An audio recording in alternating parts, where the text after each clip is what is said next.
Good evening students. तो ये आज मैं आपको ड्यूनिंग लेटर या तगादे का पत्र बताने जा रहा हूँ। ठीक है, तो ड्यूनिंग लेटर या तगादे का पत्र क्या होता है। तो हम देखिए, एक ऐसे पत्र जो हमारे द्वारा बेचे गए माल की धनराशि को वसूलने के लिए एक क्रेडिटर अपने डेप्टर को लिखता है, या आप ये कह सकते हैं जो लेनदार होता है वो देनदार को लिखता है।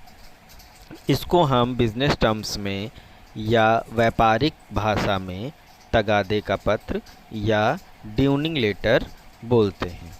ठीक है, तो ये लेटर कब लिखे जाते हैं? तगादे का पत्र लिखने की आवश्यकता, ड्यूनिंग लेटर जो लिखने की नीड होती है वो कब होती है?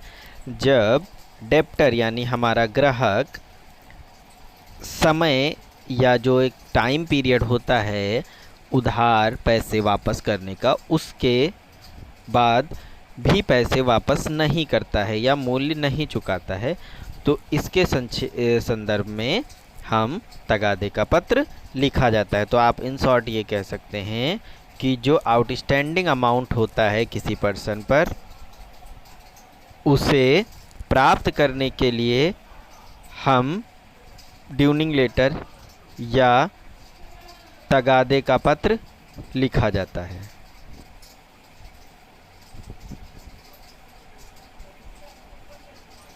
और एक चीज़ ये देखी जाती है कि जब तगादे के पत्र लिखे जाते हैं तो ये ध्यान रखा जाता है कि हमारा ग्राहक यानी जो हमारे डेप्टर हैं वो भी हमसे नाराज़ ना हो और हमारे संबंध पहले की तरह बने रहें और हमें हमारा पैसा भी वापस मिल जाए। ऐसी स्थिति में हम क्या करते हैं कि कुछ कहावत है, जैसे सांप भी मर जाए और लाठी भी न टूटे, यानी रुपया पटे न ग्राहक छूटे। इट मीन्स कि हमारा आउटस्टैंडिंग अमाउंट भी हमें रिसीव हो जाए और जो हमारा ग्राहक है वो हमसे नाराज़ भी ना हो। इसलिए इन लेटर्स की जो लैंग्वेज है वो बहुत पोलाइट और बहुत सोच समझकर समझदारी के साथ हमें ये लेटर लिखे जाते हैं, है ना। ठीक है, तो बहुत संतुलित भाषा में लिखे होने चाहिए और कम से कम 1 सप्ताह का अंतर होना चाहिए हर लेटर लिखने के लिए। ठीक है, तो तगादे के जो होते हैं वो 4 लेटर लिखे जाते हैं। जो पहला लेटर होता है उसमें नॉर्मल भाषा का यूज़ किया जाता है, यानी सिर्फ याद दिलाया जाता है। फिर जब दूसरा लेटर होता है, यानी पहले लेटर के बाद अगर कोई जवाब या कोई भी रिस्पॉन्स नहीं मिलता है हमें कस्टमर से, तो दूसरा लेटर लिखा जाता है। उसकी लैंग्वेज थोड़ी सी हम टफ करते हैं और उनसे पहले लेटर जो हमने लिखा वो याद दिलाते हुए उन्हें अमाउंट मांगने का आग्रह करते हैं।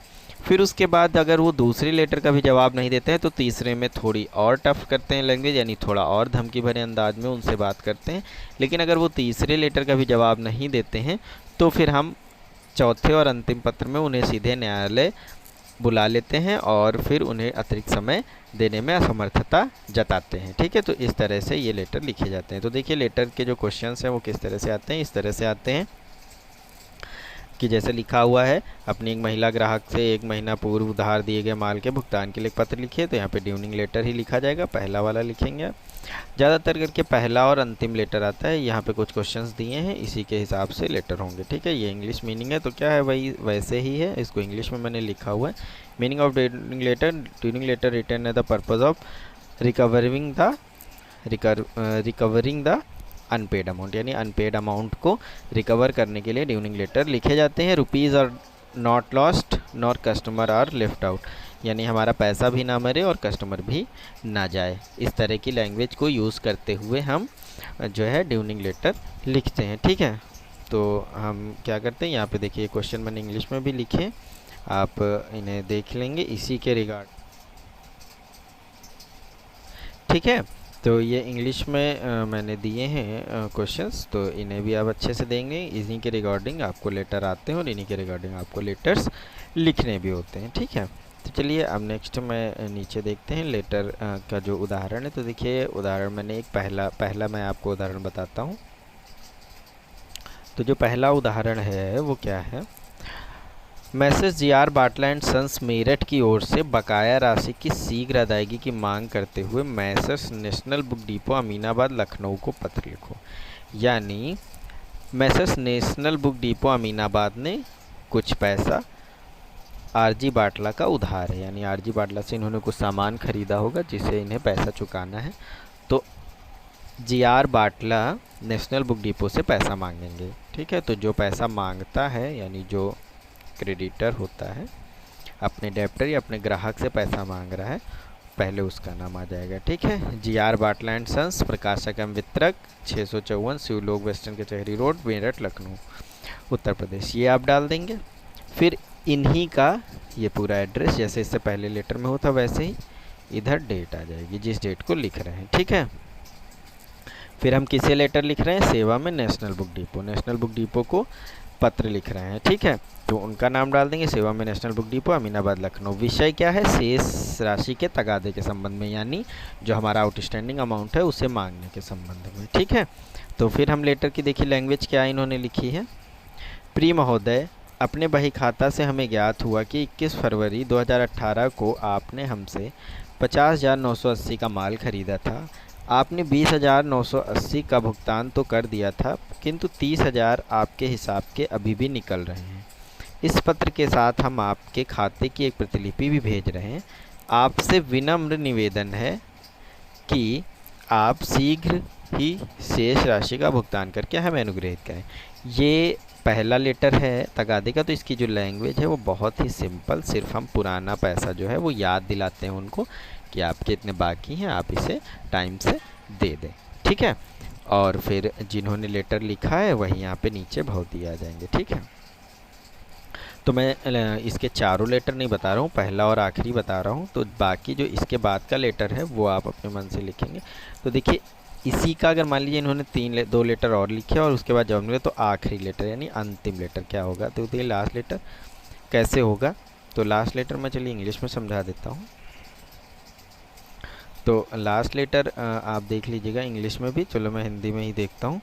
तो देखिए विषय का अंतिम है, आपका जो ऊपर का फॉर्मेट था वो सेम रहेगा वैसे ही सेवा में। अब देखिए इसमें क्या, हमें अत्यंत खेद के साथ लिखना पड़ रहा है कि हमने गत 3 रजिस्टर्ड पत्रों दिनांक 12, 21, 29 की ओर से कोई ध्यान नहीं दिया। हमने जो लेटर लिखे उस पर कोई ध्यान नहीं दिया और ना ही आपने बकाया राशि का भुगतान किया।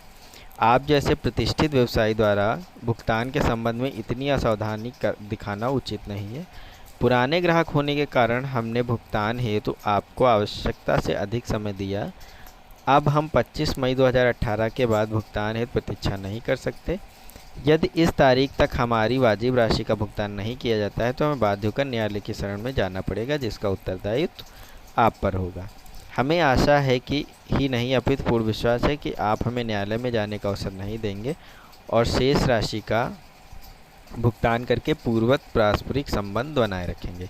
इसी आशा एवं विश्वास के साथ आपकी ओर से शीघ्र एवं उचित कार्रवाई की प्रतीक्षा करते हैं। ठीक है, तो यानी अंतिम लेटर में भी लैंग्वेज ख़राब नहीं होती है, सिर्फ क्या करते हैं हम वहाँ पे न्यायालय जाने की एक धमकी कह लीजिए या चेतावनी देते हैं और कहते हैं कि अगर आपने नहीं किया हमें अंतिम समय देते हैं। और ये ध्यान रखिएगा कि हम जितने लेटर लिखते हैं, जैसे पहला लेटर लिखा उसके बाद जब हम दूसरा लेटर लिखेंगे तो उसमें पहले लेटर की डेट और लेटर नंबर मेंशन कर देंगे कि हमने इस तारीख को आपको ये लेटर लिखा था, आपने इसका जवाब नहीं दिया, तो मैं फिर से लिख रहा हूँ और आप इसका भुगतान करें।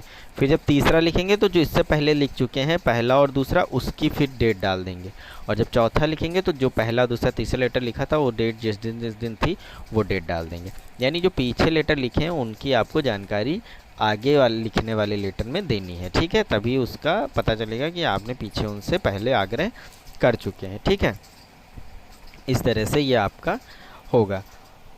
तो ये इसका इंग्लिश वर्ज़न है, आप इसे देख लीजिएगा। इंग्लिश वर्ज़न में जो हिंदी में है वही इंग्लिश में है, बस उसकी जो है ट्रांसलेट है, आप उसे अच्छे से कर लेंगे। बस ये ध्यान रखना है कि जो लेटर की लैंग्वेज है वो बहुत पोलाइट होनी चाहिए, सिर्फ लास्ट लेटर में आप न्यायालय जाने की धमकी देंगे। ठीक है, आप इसे अच्छे से करिए, जो नहीं समझ आए पूछिएगा। चलिए, गुड बाय।